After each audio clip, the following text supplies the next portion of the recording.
Mukesh Ambani has decided to sell his pipeline business and the deal is gaining momentum. Nisha Poddar gets us the exclusive details. Nisha, hi. Thanks much for joining in.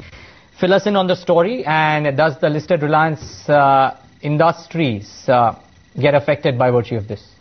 Not really, Neeraj, but there are two other listed companies which are definitely involved in this process, and there could be more who could be joining it.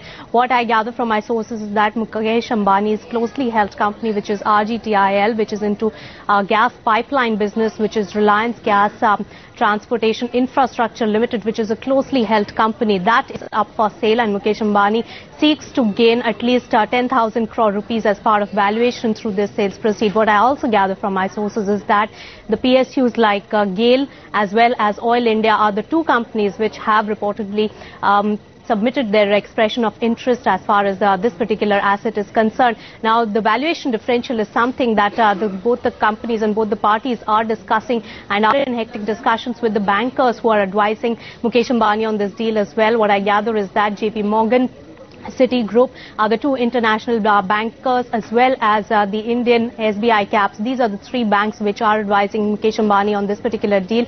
But it also makes sense for Mukesh Ambani to exit this particular business because such a high cost or a high project cost of about 15,000 crores for which he had set up this pipeline business as part of RGTIL, which runs from east to west, which connects the very important KG basin to the industrial hubs in the western side.